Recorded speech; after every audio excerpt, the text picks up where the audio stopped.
Dawson Rider Review. Hey YouTube, Dawson Rider here with my review of the Power Rangers Dino Charged Armored Dino Red Ranger. No, this is the Armored Dino Red Ranger. Dino is in the alternate dimension in which all M's are N's. Everyone knows that. Of course this review starts off weird. But anyway, this is, the armor figured line we've gotten, I think it's since Megaforce, so this is the third year of it, of these larger 6.5-ish inch scale muscular figures that come with some sort of armor. Of this, or sort of, to put on him, obviously. The only one that was sort of weak on that gimmick department, I think, was Super Megaforce Red, because it just had a collar and a bunch of weapons. But anyway, let's go ahead and jump right in with a quick look at the packaging. Pretty typical fare for the Dino Charge packaging. Picture of the Red Ranger there, shows you what the figure can do with the armed on. There's some lightning effects in the back, a dinosaur footprint, he walked across this. Shot of him holding the cannon, shot of him holding the cannon again. Is it the whole cannon? No, it's just this, the gun. And then a pose shot of him on the back and be like, look, lightning. And then it shows all the stuff you get with it, different armed stuff you can do with them. Advertisement for the green one. So yeah, pretty typical fare. So other than him standing there, in a weird model pose I decided to put him in, he does come with quite a bit of stuff, which you saw in the back. You have one other set of hands. Right now I have the holding things hands on him. These are just sort of, I could probably actually hold stuff in them, but they're more like the rawr. Yeah, that's what they are. They're the raw hands. And then you have this piece here, which is just all solid red for him to hold when he has his armed on. There's a little handle in there for the hand. You get the Dino sword here, which it's pretty basic. At least you don't just have the solid gray. You do get the yellow blade, which is nice. And the gun here, the gun morpher, the Dino morpher, which it looks for some reason even more like a Nerf gun here for some reason. I don't know. It's really weird. Like, they chose not to make it one solid color, but the combination's weird. And then you do get the combined mode, which is really cool to have. You did not get it in the 5-inch figures, so it's nice to actually have a combined mode for him to hold. And then you do have the armored on pieces. Here are the ones for his wrists and forearms right here, which will slide on. And then, no, are those the forearms one? Yeah, I think so. And these are for his upper arms. And then you get the little, I believe it was Dino's Grandeur and Curager. I don't know what it's going to be called here, but it was the armor where they have armor on both arms instead of just one, and they get this crocodile-esque chomping piece. I know it's not really a crocodile, or is it? I don't know, but for some reason, I always just thought it was like a Carrigator power-up. I don't know why. I guess the orange. But yeah, so that's what you get. You do get quite a bit. Let's go ahead and we'll take a look at him. We'll do his fashion model spin. I'm going to turn him so he'll actually be turning towards you. So there he is. I honestly really do like these figures. I think they look pretty cool. For the most part, the paint details on them are pretty solid. You can see there the belt's not painted, but other than that, they have most of the details covered. I know a lot of people don't really like the muscular figures, and since we have the 5-inch ones that aren't quite as muscular, and we have other figures that aren't as muscular, I really don't mind these. I mean, Power Rangers figures having this muscular style has been pretty much a staple for almost the beginning, so I really don't mind it. And for me, the way I kind of view it is not too dissimilar from the way I view like SIC figures from Kamen Rider, is they're more stylized. They may not look exactly like they would in the show, but they look pretty damn badass sitting on the shelf, just looking really cool. So I don't have a problem with it, since we have other alternatives that aren't quite as like over buffed. Plus, I think these kind of, I actually have never stood them next to each other to see, but I feel like they kind of fit with that old 15th anniversary line of more muscular figures. I'll have to, stand them next to each other sometime. I think they're at least not too far off from each other. But yeah, overall, I think they mostly got the details on him.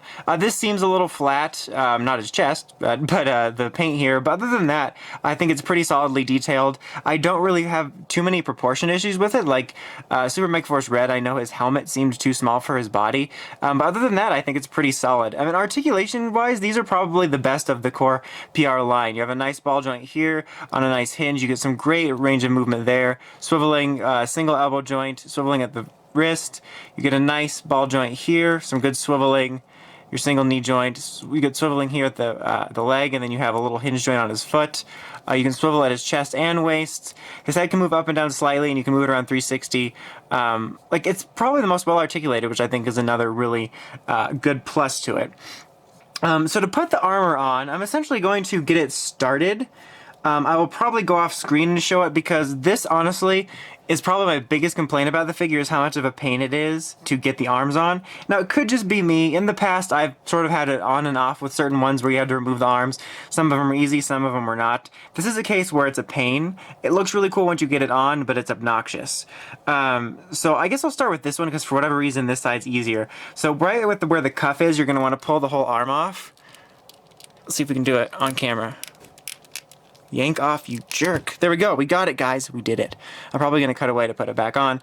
But so that's where the first cuff's going to go. So just slide it on here. It sort of lines up, and you don't necessarily want to push it all the way past the arm, but I kind of do because it's easier to handle later. So I just push it further past to get the arm back on.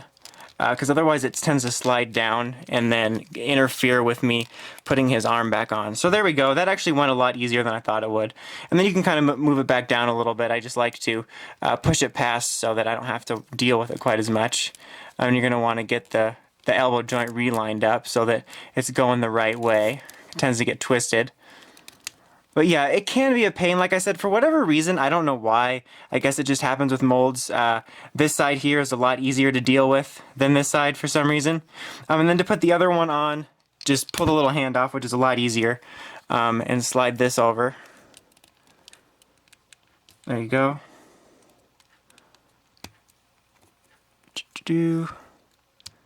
Although putting the little ball joint hand on is a lot more difficult when you have the armor on as opposed to no armor on. I'll get that adjusted more in a second. And then you just put the little, like, Dino's Grander pieces here. Alright, I sort of put it back on there. Now I'm just going to cut away and do the other side, so you don't have to watch me do that, but you get the idea. And this side is a lot more difficult, and I'll talk a bit more about that in just a second here. Alright, bam, we got it on the Dino's Grander arms, which I don't even remember if that sounds like a Gaim form. I don't remember if it had a name in Kyoryuger. The morpher might even say the American name, but I'm just going to call it that for now because I'm an idiot. But there you get the idea. I think it looks pretty cool with the armor all on it and the option for these Karagator parts. Like I said, it's kind of a pain. In particular with this one, I mean, like I said, it could be mine that's just being more difficult, but when I got this out of the box, I noticed that the arm joint here, or the elbow joint rather, was a little bit looser than this one. This one was pretty much normal, no problems. It wasn't like outright super loose, but it was a little bit looser, I noticed. And you know, after transforming it a couple times, it became more loose because I have to pull pretty hard. In fact, you can't see it now, but there's actually teeth marks on this one. I'd use my teeth at one point. So pulling it puts a lot of stress on the joints here. And it's just kind of obnoxious. I wish they could make it a smidge easier so that you didn't have to worry about potentially breaking or putting more stress on the joints. But yeah, that's really my only complaint, because honestly, I really do dig this figure. Like I said, I don't mind the sort of more muscular style just because it does just seem more like a stylized figure to me. And it just looks pretty badass on the shelf, just sitting there with all the armor. I know it's not completely accurate, but I think it's a really good display piece. I think detail-wise it looks pretty damn good, and I think that the articulation is really nice on it too, so you can get a fair amount of really nice poses on him. Obviously, you can also just put the one armored up on him and give him the T-Rex thingy to become just armed on, but I kind of prefer this because it's unique.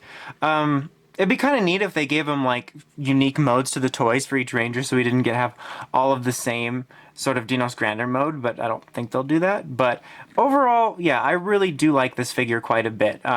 If you don't mind the muscular figures and you just want something that looks pretty cool, honestly, I can recommend it. Like I said, good articulation, good details. It just looks really badass on the shelf. And another thing I want to quickly mention I think is kind of neat is not too dissimilar to the Zord Builder. I mean, not quite to the extent of it, but they have created a continuous line here since Megaforce now, so that if you have been collecting most or all of the armor figures, you have quite a bit of different combinations you can do. And if they keep this up, it's, I mean, like I said, not to the quite of customization level as Zord Builder, but still it's a nice continuation that they've done. But anyway, that's about it. Until next time, make sure you check out the Crazy Podcast at writersrangersrambles.com. And of course, don't forget to like, comment, and subscribe. Until next time, it's Dawson Ryder, signing out.